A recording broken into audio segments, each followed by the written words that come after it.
ಇದೆ ಅಂತ ಈ ವಿಡಿಯೋದಲ್ಲಿ ನೋಡೋಣ. ರವಿ ಅಡುಗೆ ಮನೆಯಲ್ಲಿ ಇರಬೇಕಾದ್ರೆ ಅಯ್ಯೋ ಕಳ್ಳಿ ಬಂದಿದ್ದಾರೆ ಬೇಗ ಬನ್ನಿ ಅಂತ ಎಲ್ಲರೂ ಕಿರ್ಚ್ಕೊಂಡಾಗ ಟೆನ್ಷನ್ ಮಾಡ್ಕೊಂಡು ಅಲ್ಲಿಂದ ಓಡ್ ಬರ್ತಾರೆ ಮನೆಯವರೆಲ್ಲರೂ. ಎಲ್ಲಿ ಕಳ್ಳಿ ಅಂತ ಹೇಳಿದಾಗ ಅಯ್ಯೋ ಒಳಗಡೆ ಇದ್ದಾಳೆ, ನೈಟಿ ಬೇರೆ ಹಾಕೊಂಡಿದ್ದಾಳೆ ಅಂತ ಶಾಂತಿ ಹೇಳಿದಾಗ ಕಳ್ಳಿ ಆದರೆ ನಮ್ಮ ರೂಮಿಗೆ ಬರಬೇಕು, ಇಲ್ಲಿ ಅಡುಗೆ ಮನೇಲಿ ಏನು ಕೆಲಸ ಅಂತ ರಂಗನಾಥ್ ಹೇಳ್ತಾರೆ. ನಮ್ಮ ರೂಮ್ಗೆ ಯಾಕ್ರಿ ಬರಬೇಕು ಅಂತ ಶಾಂತಿ ಹೇಳಿದಾಗ ಅಲ್ಲೇ ತಾನೇ ಒಡವೆ ಎಲ್ಲ ಇರೋದು, ಇಲ್ಲೇ ಅಡುಗೆ ಮನೆಗೆ ಬಂದು ಏನೇ ಪಾತ್ರೆ ತೊಗೊಂಡು ಹೋಗ್ತಾರಾ ಅಂತ ರಂಗನಾಥ್ ಮಾತಾಡ್ತಿರ್ತಾರೆ. ಅಯ್ಯೋ ಅದೆಲ್ಲ ಬೇಕಾ, 3 ಜನ ಗಂಡಸರಿದ್ದೀರಾ, ಯಾರಾದರೂ ಬರಬಾರ್ದಾ ಬೇಗ ಅಂತ. ಇಲ್ಲಿ ಯಾರು ಈ ಗಂಡಸರಿಲ್ವಾ ಅಂತ ಶಾಂತಿ ಹೇಳ್ತಾರೆ. ನಾನೇ ಹೋಗ್ತೀನಿ ರೇ, 3 ಜನ ಗಂಡಸರಿದ್ದೀವಿ ಅಂತ.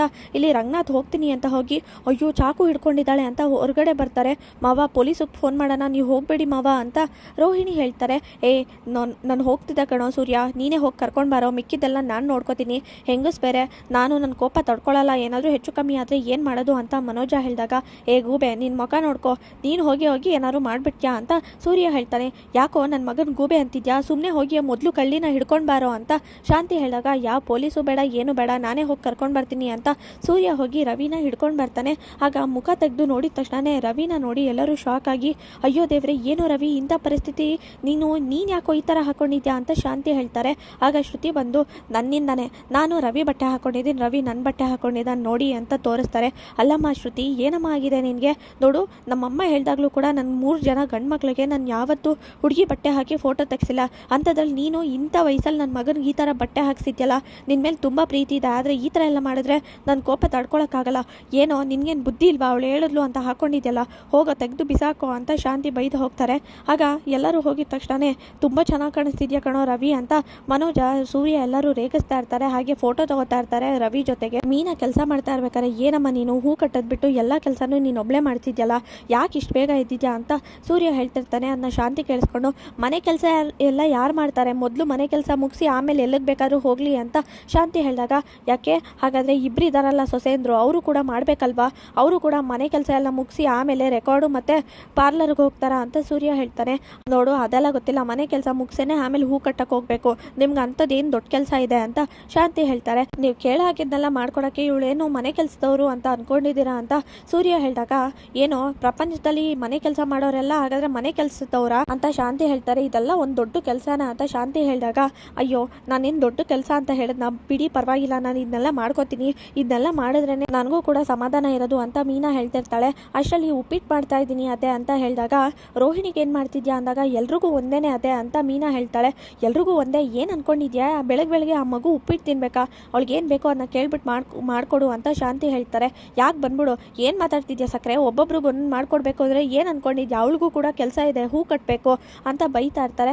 ಅಷ್ಟರಲ್ಲಿ ಇಲ್ಲಿ ಮನೋಜ್ ಬಂದಿದ್ದ ತಕ್ಷಣ ಈ ಪೆಂಗೆ ಮಾಡಿರೋ ಅಂತ ಕೆಲಸಕ್ಕೆ ಇದು ಬೇರೆ ಅಂತ ಹೊಡಿತಿರ್ತಾನೆ. ಆಗ ಯಾಕೋ ನನ್ನ ಮಗುಗೆ ಹೊಡಿತಿದ್ಯಾ ಅಂತ ಬೈತಾ ಇರ್ತಾರೆ. ಗಂಡ ಹೆಂಡತಿಗೆ ರೋಹಿಣಿ ತಂದೆ ದುಡ್ಡು ಕೊಟ್ಟಿದ್ದಾರಲ್ಲ ಅದಕ್ಕೆ ಸಹಿಸ್ಕೊಳಕ್ ಆಗ್ತಿಲ್ಲ ಅಂತ ಶಾಂತಿ ಹೇಳಿದಾಗ ಆ ದುಡ್ಡನ್ನ ಒಂದೇ ಒಂದು ಮಾತು ಹೇಳಿದ್ರೆ ಸಾಕು ನನ್ನ ಗಂಡ ಕಿತ್ಕೋತಾರೆ, ಮಾವನ ದುಡ್ಡು ವಾಪಸ್ ಕೊಡಬೇಕು ಅಂತ ನೋಡ್ತೀರಾ ಅಂತ ಮೀನಾ ಹೇಳಿದಾಗ ಅಯ್ಯೋ ಅತ್ತೆಗೆ ಎಷ್ಟೇ ಮಾತಾಡ್ತೀಯ ನೀನು ಅಂತ ಶಾಂತಿ ಬೈತಾ ಇರ್ತಾರೆ. ರೋಹಿಣಿ ಹೇಳಮ್ಮ ನಿನ್ಗೇನು ಬೇಕು ಹೇಳು ಅಂದಾಗ ವೆಜಿಟೇಬಲ್ ಪಲಾವ್ ಅಂತ ಹೇಳ್ತಾರೆ. ಆ ತರಕಾರಿನೆಲ್ಲ ಮನೋಜನ್ನೇ ತೊಗೊಂಡು ಬಾ ಅಂತ ಹೇಳಿದಾಗ ಮನೋಜ ಹೋಗಿ 10 ರೂಪಾಯಿ ಚೇಂಜ್ ತೊಗೊಂಡು ಬಂದಿರ್ತಾನೆ. ಏನ್ರಿ ಇದು ಇಷ್ಟೇ ತಂದಿದ್ದೀರಾ ಅಂತ ರೋಹಿಣಿ ಹೇಳಿದಾಗ ಅಯ್ಯೋ ತರಕಾರಿ ಬೆಲೆ ಎಲ್ಲ ಜಾಸ್ತಿ ಆಗಿಬಿಟ್ಟಿದೆ, ನಾನೇನು ಮಾಡೋಕ್ಕಾಗತ್ತೆ ಅಂತ ಮನೋಜ್ ಹೇಳ್ತಾನೆ. ಆದರೂ ಇಷ್ಟೊಂದೆಲ್ಲ ಆಗಲ್ವಲ್ಲ ಅಂತ ಮೀನಾ ಹೇಳಿದಾಗ ಏನೋ ನಿನ್ಗೇನು ಬುದ್ಧಿ ಇದೆಯೋ ಏನೋ ಇಷ್ಟಕ್ಕೆ ಇಷ್ಟೆಲ್ಲ ಕೊಟ್ಟಿದ್ಯಲ್ಲ ಅಂತ ರಂಗನಾಥ್ ಬೈತಾ ಇರ್ತಾರೆ. ರಾತ್ರಿ ತರಕಾರಿ ಬೆಲೆ ಜಾಸ್ತಿ ಆಗಿರಬೇಕು, ಯಾರು ಗೊತ್ತು, ನನ್ನ ಮಗ ಬುದ್ಧಿವಂತ, ಆ ಥರ ಎಲ್ಲ ಸುಮ್ಮನೆ ದುಡ್ಡು ವೇಸ್ಟ್ ಮಾಡಲ್ಲ ಅಂತ ಶಾಂತಿ ಹೇಳ್ತಾರೆ. ಅಷ್ಟರಲ್ಲಿ ಅಂಗಡಿಯವ್ರು ಬಂದು 300 ರೂಪಾಯಿ ಚೇಂಜ್ ಕೊಡಬೇಕಾಗಿತ್ತು, 10 ರೂಪಾಯಿ ಚೇಂಜ್ ಕೊಟ್ಟು 300 ರೂಪಾಯಿ ತೊಗೊಂಡು ಬರೋಕ್ಕೆ ಹೋಗೋಷ್ಟರಲ್ಲಿ ಇವರು ಕಾರ್ ತೊಗೊಂಡು ಹೊಟ್ಟೆ ಬಿಟ್ಟಿದ್ರು, ಅದಕ್ಕೆ ತೊಗೊಂಡು ಬಂದೆ ಅಂತ ಅಂಗಡಿಯವ್ರು ಕೊಟ್ಟು ಹೋಗ್ತಾರೆ. ಅಯ್ಯೋ ಪಿಂಗ್ಯ ನಿಜವಾಗ್ಲೂ ನಿನ್ನ ನೋಡಿದ್ರೆ ನಗಬೇಕೋ ಅಳಬೇಕೋ ಗೊತ್ತಾಗ್ತಿಲ್ಲ ಕಣೋ, ಈಗ ಬೇರೆ ಶೋರೂಮ್ ಓಪನ್ ಮಾಡೋಕೆ ನೋಡ್ತಿದ್ಯಾ, ಎಲ್ಲ ನಾಮನೆ ಬಿಡು ಅಂತ ಸೂರ್ಯ ಹೇಳಿ ನಗ್ತಿರ್ತಾನೆ.